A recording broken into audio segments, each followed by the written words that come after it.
ദൈവവചന ചിന്ത താല്പര്യപ്പെട്ടു ദൈവത്തിന്റെ ആലോചനയിൽ തങ്ങളുടെ ജീവിതം പരിപൂർണമായി ഫലമേൽപ്പിച്ച് അതുമായി ഒത്തുചേർന്ന് മുന്നോട്ട് പോകാൻ ആഗ്രഹിക്കുന്ന ഏവരെയും കർത്താവ് സഹായിക്കുകയും അതോടൊപ്പം തന്നെ ദൈവവചന ചിന്തയിലേക്ക് സകലരെയും ക്ഷണിക്കുകയുമാണ്. നമുക്ക് ഏവർക്കും അറിയാവുന്ന ഒരു കാര്യം ഇന്ന് കാലം പൊതുവായി ചിന്തിക്കാം എന്നാഗ്രഹിക്കുകയാണ്. ബൈബിളിൽ പുതിയ നിയമത്തിൽ 4 സുവിശേഷങ്ങളാണ് ഉള്ളത്. ഒന്നാമത്തെ സുവിശേഷം മത്തായി എന്ന വ്യക്തി എഴുതിയതാണ്. രണ്ടാമത് മാർക്കോസ് എന്ന വ്യക്തി എഴുതിയതാണ്. മൂന്നാമത് ലൂക്കോസ് എന്ന വ്യക്തി എഴുതിയതാണ്. നാലാമത് യോഹന്നാൻ എന്ന വ്യക്തി എഴുതിയതാണ്. ഇനി അടുത്ത പുസ്തകം ഏതാണ്? 5-ാമത്തെ പുസ്തകം അല്ലെ? 5-ാമത്തെ പുസ്തകം അപ്പോസ്തലന്മാരുടെ പ്രവൃത്തികൾ എന്ന പേരിലാണ് ആ പുസ്തകം അറിയപ്പെടുന്നത്. എല്ലാ പുസ്തകങ്ങളും എഴുതിയിരിക്കുമ്പോൾ അതിന്റെ മുഖവരയിൽ ഇംഗ്ലീഷിലും മലയാളത്തിലും എഴുതിയിട്ടുണ്ട് അല്ലെ? അപ്പോസ്തലന്മാരുടെ പ്രവൃത്തികൾ എന്ന് മലയാളത്തിൽ, അതിനോട് ചേർന്ന് ആക്ട്സ് ഓഫ് അപ്പോസ്തലന്മാരുടെ പ്രവൃത്തി എന്ന് അവിടെ എഴുതിയിട്ടുണ്ട്. അതുകൊണ്ട് ഞാൻ അവിടെ അപ്പോസ്തലന്മാരുടെ പ്രവൃത്തി എന്ന പുസ്തകത്തിൽ ആദ്യം എഴുതിയിരിക്കുന്ന ഒരു പദമുണ്ട്, ആക്ട്സ്, ACTS. ഈ 4 അക്ഷരം നിങ്ങൾക്ക് പരിചയപ്പെടുത്താനായിട്ട് ആഗ്രഹിക്കുകയാണ്. നല്ലതുപോലെ നിങ്ങൾ ശ്രദ്ധിക്കണം. ബുക്ക് പേനകളുടെ നിങ്ങൾ നോട്ട് ചെയ്ത് വെച്ചാൽ അത് നല്ലതാണെന്ന് ഓർപ്പിക്കട്ടെ. അതുകൊണ്ട് അപ്പോസ്തല പ്രവൃത്തികളുടെ പുസ്തകം നമ്മൾ ഇന്ന് കാലം ചിന്തിക്കാൻ പോവുകയാണ്. ദ ആക്ട്സ്, അപ്പോസ്തലന്മാരുടെ പ്രവൃത്തി. അതിന് എത്ര അക്ഷരമാണ് ആ പ്രവൃത്തി എന്നതിന് വേണ്ടി കൊടുത്തിരിക്കുന്നത്? 4 അക്ഷരമാണ്, ACTS. ഒന്നാമത് നമുക്ക് നോക്കാം. ആ പ്രവൃത്തിയെ കുറിച്ച് പറയുമ്പോൾ ആദ്യത്തെ അക്ഷരം ഏതാണ്? ഒന്ന് പറഞ്ഞേ. എ എന്ന് പറയുമ്പോൾ നമ്മുടെ മനസ്സിൽ ഇങ്ങനെ ഉണ്ടായിരിക്കാം, അംബീഷൻ. എല്ലാ വിദ്യാർത്ഥികളോടും അധ്യാപകർ ചോദിക്കാറുണ്ട്, എന്താണ് നിന്റെ അംബീഷൻ? എന്താണ് നിന്റെ ആഗ്രഹം? നിനക്ക് ആരായി തീരണം? നീ എങ്ങനെയായി തീരണം? നീ എപ്രകാരമായി തീരണം? എന്നൊക്കെ അവരിൽ നിന്നും അധ്യാപകർക്ക് ആഗ്രഹിക്കുവാൻ ആഗ്രഹമുള്ളതുകൊണ്ട് ചോദിക്കും, എന്താണ് നിന്റെ അംബീഷൻ? അതുകൊണ്ട് പ്രിയ വാത്സല്യമുള്ള ദൈവമക്കളെ, ഒന്നാമത്തെ അക്ഷരം ബൈബിളിൽ അപ്പോസ്തല പ്രവൃത്തികളുമായുള്ള ബന്ധത്തിൽ നാം കാണുമ്പോൾ ആ എ എന്ന അക്ഷരമാണ്. ആ എ എന്ന അക്ഷരത്തെ അംബീഷൻ എന്ന് നമുക്ക് ചിന്തിക്കാം. ആഗ്രഹം നിസ്സാരമല്ല, വലിയ ആഗ്രഹമാണ്, ശക്തമായ ആഗ്രഹമാണ്, ഉന്നതമായ ആഗ്രഹമാണ്. 2024 ദൈവസന്നിധിയിലായിരിക്കുന്ന ഏതൊരു ദൈവ പൈതലിനും എന്തുണ്ടായിരിക്കണം? അംബീഷൻ, അത് ആഗ്രഹമുണ്ടായിരിക്കണം.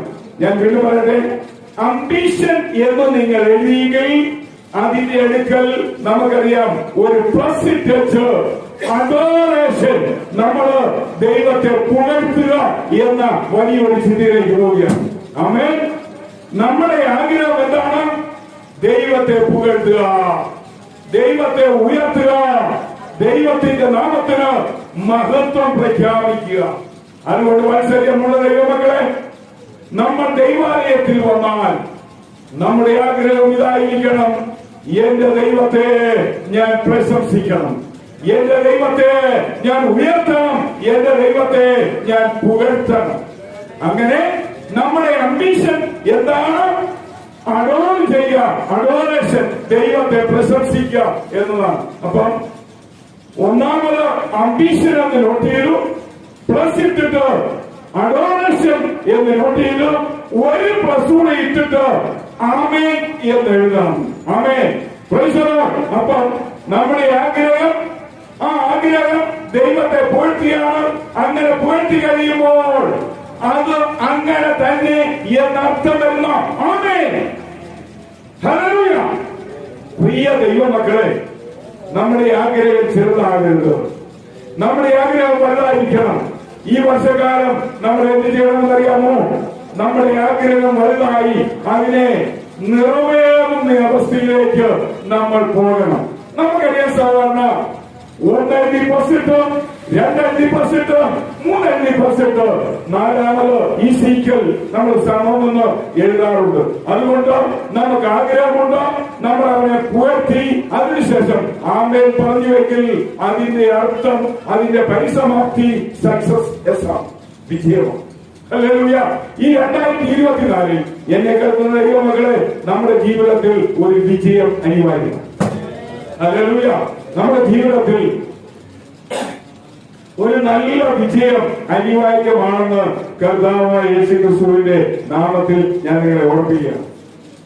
നിങ്ങൾ എനിക്ക് ഇടയ്ക്കൊക്കെ ഒരു രണ്ടിലേക്ക് പാട്ട് പാടി തന്ന നല്ലതാണ്. എനിക്കും ചെയ്തിട്ടുണ്ടെങ്കിൽ പ്രസരമൊക്കെയുണ്ട്. അതുകൊണ്ട് പ്രിയ വാത്സല്യമുള്ള ദൈവമക്കളെ, നോൺ സ്റ്റോപ്പായിട്ട് ചിലപ്പോൾ പറഞ്ഞു പോകുമ്പോൾ ഒരു ഇച്ചിരി പ്രസരവും പ്രതികൂലവും ഉള്ളതുകൊണ്ട് നിങ്ങൾ അങ്ങനെ ഒന്ന് പാടി സഹായിക്കണമെന്ന് കൂടെ ഓർപ്പിക്കണം. അപ്പൊ നമ്മള് കടന്നു പോവുകയാണ് അപ്പോസ്തലന്മാരുടെ പ്രവൃത്തി.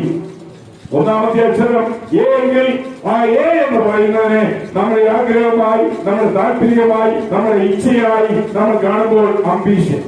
ആ അംബീഷൻ കഴിയുമ്പോൾ എന്താണ്? നമ്മൾ അഡോറേഷൻ, ദൈവത്തെ പ്രശംസിക്കുകയാണ്. കർത്താവേ നീ മഹാനാണ്, യേശുവേ നീ മഹാനാണ്, യേശുവേ നീ ഉന്നതനാണ്, യേശുവേ നീ ശ്രേഷ്ഠനാണ്, നിന്നെ പോലെ വലിയവൻ, നിന്നെ പോലെ ഉന്നതൻ, നിന്നെ പോലെ മഹാൻ, നിന്നെ പോലെ അത്യുന്നതൻ ആരുമില്ല.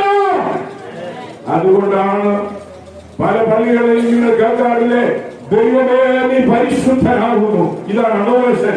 ദൈവമേ നീ ബലവാനാകുന്നു, ഇതാണ് അഡോറേഷൻ. ദൈവമേ നീ മരണമില്ലാത്തവനാകുന്നു. അങ്ങനെയുള്ളവൻ ഒരുവനേ ഉള്ളൂ, അത് നമ്മുടെ കർത്താവായ യേശുവാകിയാൽ. ആ കർത്താവിനെ ഒരാൾ ദൈവാലയത്തിൽ വന്നാൽ ആരും പറയേണ്ട, അങ്ങനെ ചെയ്തുകൊണ്ട് ഇരിക്കണം. ആമേൻ. ഒരു അച്ഛനോ ഒരു പാസ്റ്ററോ ഒരു ശുശ്രൂഷകനോ പറയാതെ നമ്മൾ ദൈവാലയത്തിൽ വന്ന് നമ്മൾ ചെയ്യേണ്ട ധർമ്മം, ദൗത്യം, ഉത്തരവാദിത്വം നമ്മൾ അറിഞ്ഞുകൊണ്ട് ദൈവാലയത്തിൽ വരണമെന്ന് കർത്താവിന്റെ നാമത്തിൽ ഓർപ്പിക്കട്ടെ.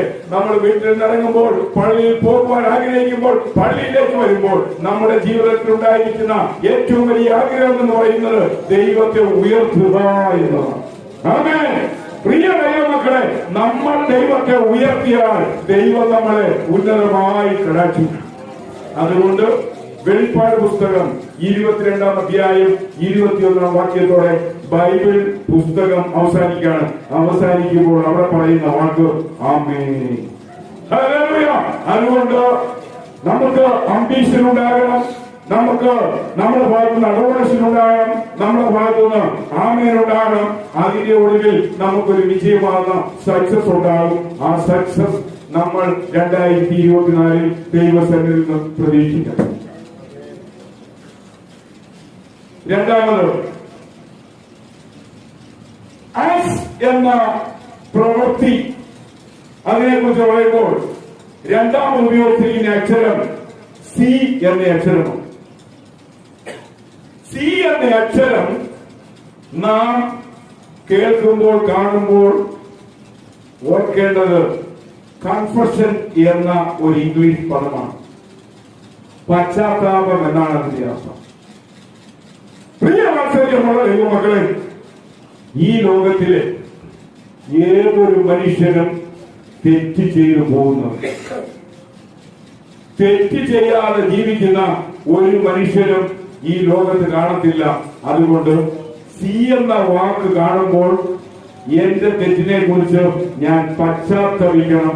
അതുകൊണ്ട് സി എന്ന വാക്കിനെ ഞാൻ കൺഫഷൻ എന്ന രീതിയിൽ ഇന്ന് പ്രകാരം ചിന്തിക്കാം.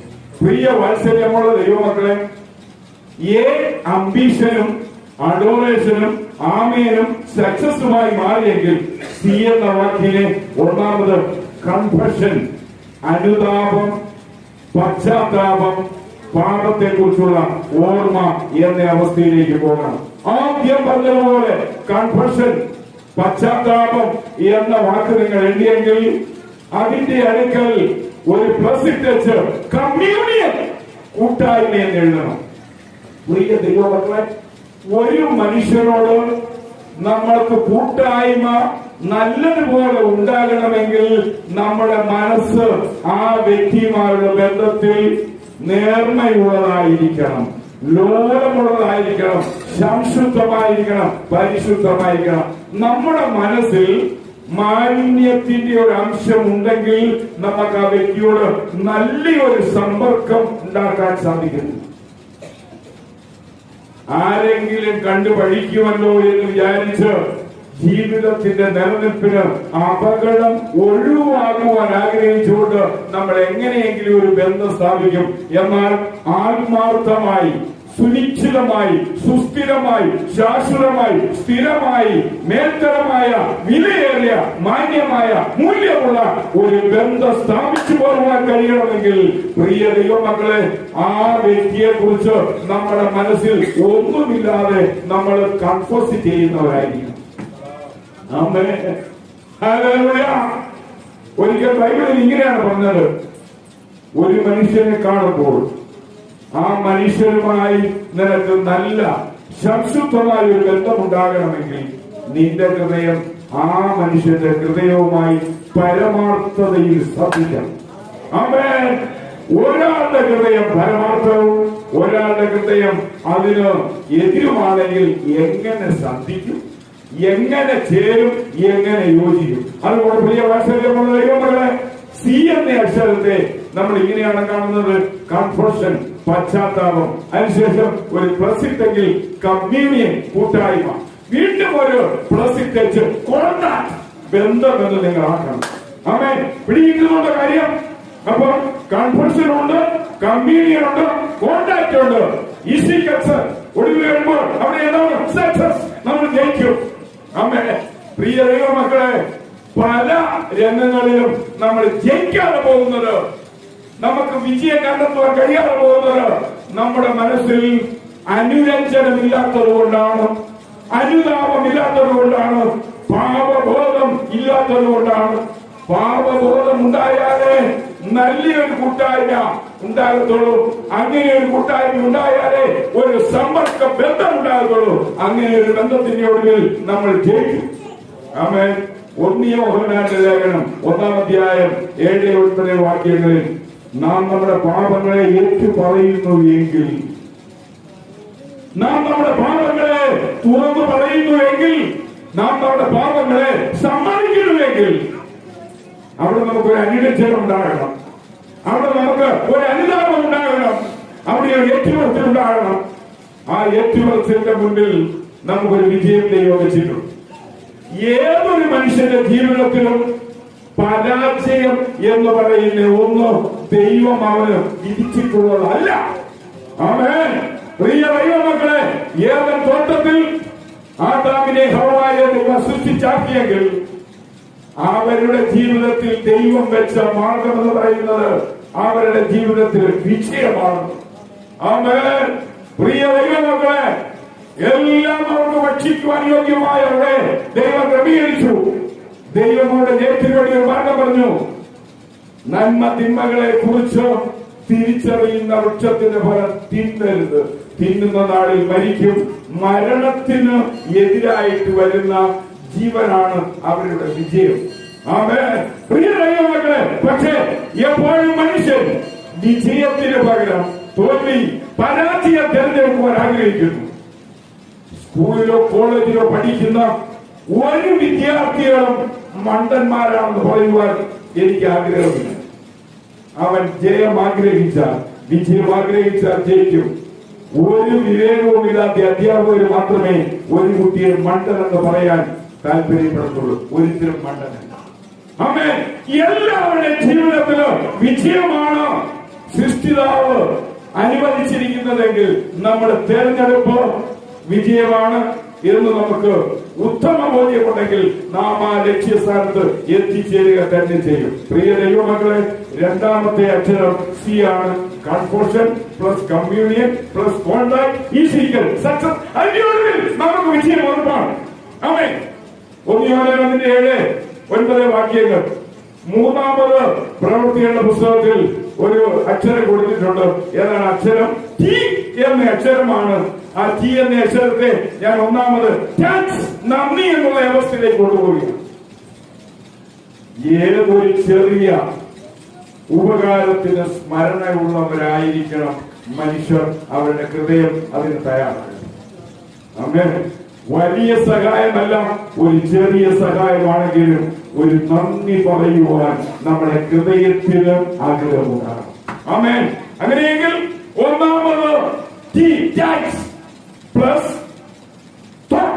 നമ്മൾ സംസാരിക്കണം. നന്ദി പറഞ്ഞിട്ട് സംസാരിക്കാവൂ. നമ്മുടെ ജീവിതത്തിൽ ഒരാൾ ഒരു ഉപകാരം ചെയ്തിട്ടുണ്ടെങ്കിൽ ആ ഉപകാരം ചെയ്ത വ്യക്തിക്ക് നന്ദി പറഞ്ഞിട്ട് ആ വ്യക്തിയോട് നമ്മൾ സംസാരിക്കുവാൻ ആരംഭിക്കാവൂ. ആമേൻ.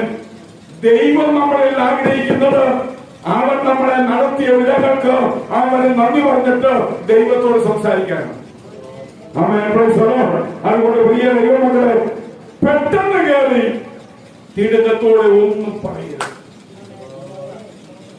ആവേശത്തോടെ ഒന്നും ചെയ്യരുത്. ഒരാളുമായി നമുക്ക് ചില കാര്യങ്ങളിൽ ബന്ധം ആവശ്യമാണ്.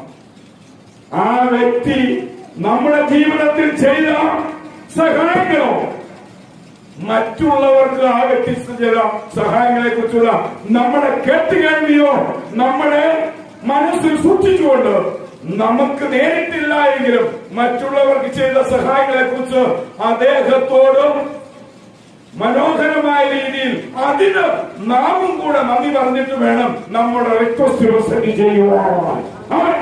അതുകൊണ്ട് വാത്സല്യമുള്ള ദൈവമക്കളെ, ഒന്നാമത് ടി എന്ന് പറയുമ്പോൾ താങ്ക്സ് പ്ലസ് ടോക്ക്, രണ്ടാമത് സംസാരിക്കണം, അതിനുശേഷം പ്ലസ് ടാക്സ്, മൂന്നാമത് അദ്ദേഹത്തെ സ്പർശിക്കണം. നിങ്ങൾ മനസ്സിലാകുന്നുണ്ടോ? മൂന്നാമത് നിങ്ങൾ അദ്ദേഹവുമായി അടുത്ത് നിൽക്കുമ്പോൾ അദ്ദേഹത്തെ മെല്ലെ ഒന്ന് ടച്ച് ചെയ്യുന്നത് നമ്മളോടുള്ള അദ്ദേഹത്തിന്റെ ആകർഷണം അടുപ്പിക്കാൻ ഇടയാണ്. പ്രിയ ദൈവമക്കളെ, യോഹന്നാന്റെ സുവിശേഷം 21-ാം അധ്യായത്തിൽ യേശുവിന്റെ ശിഷ്യന്മാർ മരിച്ചടക്കപ്പെട്ടു ഉയർത്തെഴുന്നേറ്റ യേശുവുമായി ഒരുമിച്ച് ഒരു വിരുന്നിൽ പങ്കെടുക്കുമ്പോൾ ഒരാള് യേശുവിനോട് ചില കാര്യം പറഞ്ഞതായി യോഹന്നാൻ 21-ൽ നമ്മൾ വായിക്കുന്നു. ആ 21-ന്റെ 20-ാം വാക്യമാണ്. ആ മനുഷ്യൻ ബാക്കിയുള്ളവരെല്ലാം ചുറ്റും ഇങ്ങനെ ഇരുന്നപ്പോൾ യേശുവിന്റെ നെഞ്ചോട് ചേർത്ത് അവനെ കെട്ടിപ്പിടിച്ചുകൊണ്ട് ഇങ്ങനെ പറഞ്ഞു. ആ പറഞ്ഞ വ്യക്തി യോഹന്നാൻ അപ്പോസ്തലൻ. തന്റെ 12 ശിഷ്യന്മാരിൽ ഏതാണ്ട് 90 വയസ്സിന് മുകളിൽ 100 വയസ്സോളം ജീവിച്ച ഏക ശിഷ്യൻ യേശുവിനെ സ്പർശിച്ച ഈ യോഹന്നാൻ അപ്പോസ്തലനാണെങ്കിൽ, പ്രിയ വാത്സല്യമുള്ള ദൈവമക്കളെ, നമ്മൾ സംസാരിക്കണം. ആ സംസാരത്തിന് ശേഷം ആ വ്യക്തിയെ ഒന്ന് ടച്ച് ചെയ്യുന്നത് നല്ലതാണ്. തെറ്റിദ്ധരിക്കരുത്. ഒരു പുരുഷൻ സ്ത്രീയോട് സംസാരിക്കുന്നെങ്കിൽ ടച്ച് നോട്ട്.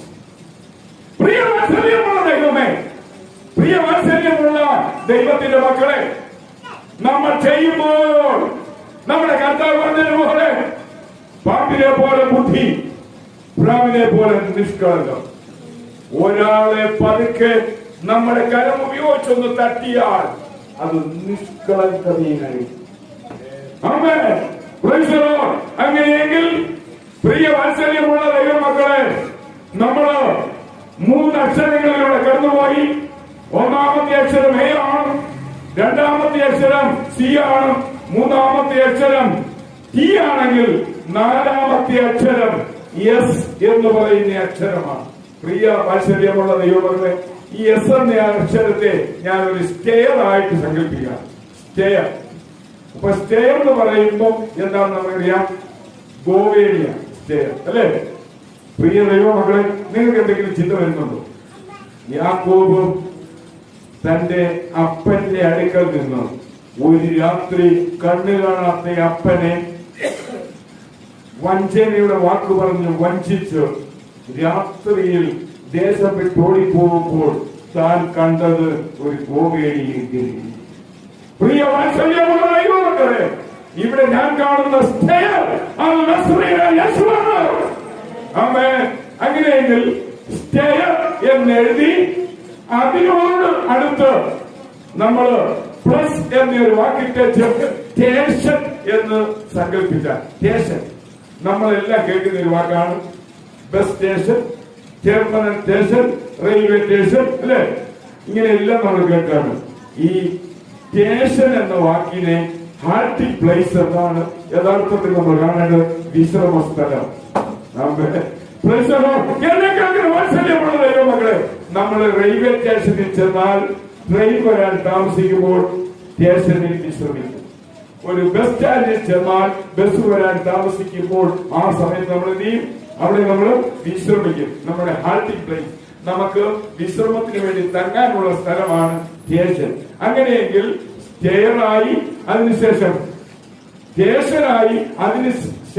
ഒരു കാര്യം ചെയ്യണം.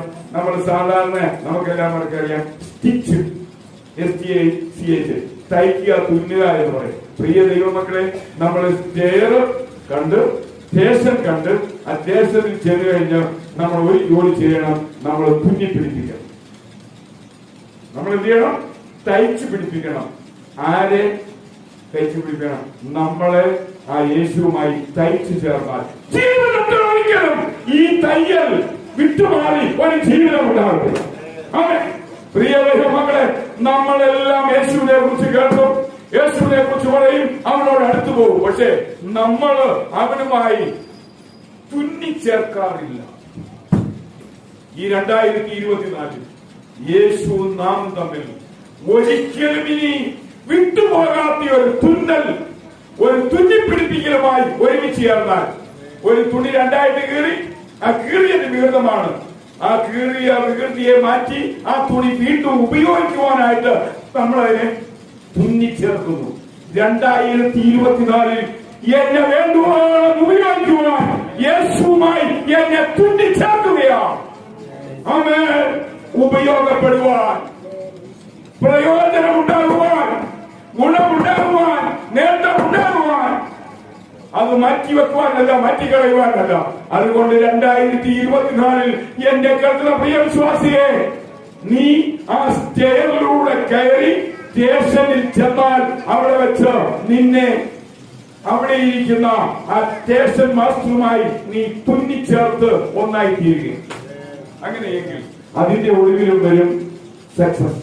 പ്രിയ ദൈവമക്കളെ, അതാണ് കർത്താവായ യേശു യോഹന്നാൻ 15:5 പറഞ്ഞത്, എന്നെ പിരിഞ്ഞു നിങ്ങൾക്ക് ഒന്നും ചെയ്യുവാൻ സാധ്യമല്ല. യേശുവിനെ പിരിയാതിരിക്കണമെങ്കിൽ തുന്നിച്ചേർക്കണം. പിടികിട്ടിയോ? യേശുവിനെ പിരിയാതിരിക്കണമെങ്കിൽ തുന്നിച്ചേർക്കണം. തുന്നിച്ചേർക്കാതിരിക്കുന്നതുകൊണ്ടാണ് ചിലപ്പോൾ പിരിയും, വീണ്ടും ചേരും, ചിലപ്പോൾ പിരിയും, വീണ്ടും ചേരും. അതുകൊണ്ട് 2024 നമ്മൾ എന്ത് ചെയ്യണം? ഇനി പിരിയാതിരിക്കുവാൻ യേശുവുമായി നമ്മുടെ ജീവിതത്തെ തുന്നിച്ചേർത്ത് ഒന്നാക്കണമെന്ന് കർത്താവിന്റെ നാമത്തിൽ ഞാൻ ഓർപ്പിക്കുകയാണ്. പ്രിയ വാത്സല്യമുള്ള ദൈവമക്കളെ, റോമാലേഖനം 8-ാം വാക്യത്തിൽ പൗലോസ് പറഞ്ഞതുപോലെ, കർത്താവായ യേശുവിലുള്ള ദൈവ സ്നേഹത്തിൽ നിന്ന് എന്നെ ആള് വേർപിരിക്കും. കർത്താവായ യേശുവിനുള്ള ദൈവ സ്നേഹത്തിൽ നിന്ന് എന്നെ വേർപിരിക്കുവാൻ ഒരു ശക്തിക്കും സാധ്യമല്ലെന്ന് പറഞ്ഞ് പൗലോസ് ഒരു ലിസ്റ്റ് നിരത്തി വെക്കുമ്പോൾ, ആ ലിസ്റ്റ് നിരത്തി വെക്കുന്നതിന്റെ പിന്നിൽ ദമസ്കോസിലേക്ക് പോയ ഒരു ദിവസം, പ്രിയ വാത്സല്യമുള്ള ദൈവമക്കളെ, പൗലോസ് കർത്താവുമായി കണ്ടുമുട്ടി. അവിടെ വെച്ച് കർത്താവുമായി പൗലോസിനെ തുന്നിച്ചേർത്തു. പൗലോസ് പറയാണ്, കർത്താവായ യേശുവുമായുള്ള ദൈവ സ്നേഹത്തിൽ നിന്ന് എന്നെ വേർതിരിക്കുവാൻ മരണത്തിന്റെ അന്ത്യനിമിഷത്തിന് പോലും കഴിയത്തില്ല. കാരണം മരണത്തിന് മുൻപ് ഞാൻ തുന്നിച്ചേർക്കപ്പെട്ട വ്യക്തിയാകിയാൽ ഞാൻ അവിടെ എത്തും. അതിനുശേഷമാണ് എന്റെ മരണം. പ്രിയ വാത്സല്യമുള്ള ദൈവമക്കളെ, ഒരു രഹസ്യം കൂടെ പറയട്ടെ. ഈ ഭൂമിയിൽ ഒരു മനുഷ്യന്റെ ശരീരം മരിച്ചെന്ന് തോന്നി ആൾക്കാര് മരണവെപ്രാളം എടുക്കുന്നതിന് മുമ്പ് തന്റെ ആത്മദേഹികൾ പർദീസയിൽ എത്തിക്കഴിഞ്ഞു. ഇതിന്റെ ടൈം അത്ര ഭയങ്കരമാണ്. പ്രിയ വാത്സല്യമുള്ള ദൈവമക്കളെ, നമ്മുടെ ജീവിതം അത്രത്തോളം വിലയേറിയതായിരിക്കണം. അതുകൊണ്ട് മറക്കരുത്, അപ്പോസ്തലന്മാരുടെ പ്രവൃത്തികളുടെ പുസ്തകം ദ ആക്ട്സ്. ആക്ട്സ് എന്ന് പറയുമ്പോൾ 4 അക്ഷരം ACTS അല്ലേ? ഒന്നാമത്തെ അക്ഷരം അംബിഷനാണ്, അഡോറേഷനാണ്, ആമയാണ്, ദാറ്റ് ഈസ് ടോട്ടലി സക്സസ്. രണ്ടാമത് C ആണ്, comfort, communion, contact, that is totally success. മൂന്നാമത് T ആണ്, thanks, talk, touch, that is totally success. അങ്ങനെയെങ്കിൽ നാലാമത് S ആണ് അക്ഷരം. ഒന്നാമത് സ്റ്റെയർ, രണ്ടാമത് സ്റ്റേഷൻ, മൂന്നാമത് 4 ടോട്ടലി സക്സസ്. ആമേൻ. നമ്മുടെ ജീവിതം എല്ലാം കൊണ്ടും ഈ 2023 പൂർണ്ണ വിജയമായി ദൈവസന്നിധിയിലേക്ക് പോകുവാൻ നമ്മൾ ആഗ്രഹിക്കുമോ? അതുകൊണ്ട് ഇന്ന് പകരം ഒരു തീരുമാനമെടുക്കുക. ഞാൻ അത്യാവശ്യത്തിൽ ചെന്നിരിക്കുകയാണ്. ഇനി ഒറ്റ കാര്യമേ ഉള്ളൂ, എന്റെ കർത്താവുമായി അത്യാവശ്യത്തിൽ വെച്ച് എന്നെ ഒന്ന് തുന്നിച്ചേർക്കുവാൻ പോകും. അങ്ങനെ തുന്നിച്ചേർക്കപ്പെട്ട അവസ്ഥയിലാണ് നാമും കർത്താവ് ഒരുമിച്ച് ഇവിടേക്ക് വരുന്നത്. ഈ ഒരു രഹസ്യം കൂടെ പറയും. ആമേൻ. നമ്മളെ കർത്താവുമായി അത്യാവശ്യത്തിൽ വെച്ച് തുന്നിച്ചേർത്തിരിക്കാൻ നമ്മള് ഈ അപ്പവീഞ്ഞുകൾ എടുക്കാൻ വരുമ്പോൾ നാമും കർത്താവും ഒന്നായിരിക്കുകയാണ്. അതാണ് കർത്താവ് പറഞ്ഞത്, എന്നെ തിന്നുന്നവൻ എന്നൂടെ ജീവിക്കും. അപ്പം ഒന്നാണെങ്കിലേ അങ്ങനെ ജീവിക്കാൻ പറ്റൂ. ഒരപ്പം നിങ്ങൾ എടുക്കുമ്പോൾ കർത്താവ് ഞാനും തമ്മിൽ തുന്നിച്ചേർക്കപ്പെട്ടിരിക്കുകയാണ്. ഇതിൽ 1 ഗ്ലാസ് വീഞ്ഞെടുക്കുമ്പോൾ ഞാൻ അറിയണം ഞാനും കർത്താവും തുന്നിച്ചേർക്കപ്പെട്ടിരിക്കുകയാണ് എന്ന് പറഞ്ഞാൽ നാമും കർത്താവും തമ്മിൽ ഇനി ഒരിക്കലും ഒരു വേർപിരിവില്ല, വിച്ഛേദനമില്ല, വേർപെട്ടു പോകുന്ന അവസ്ഥാനമില്ല, ഒന്നായി നിൽക്കുകയാണ്. അങ്ങനെയെങ്കിൽ വാത്സല്യമുള്ള ദൈവമക്കളെ, ഇന്ന് പ്രകാരം നമുക്ക് അതിനായിട്ട് കൂടെ ദൈവസന്നിധിയിൽ ഇന്ന് പ്രകാരം ഒരുങ്ങാം. കർത്താവ് നമ്മെ സഹായിക്കുമാറാകട്ടെ. ആമേൻ.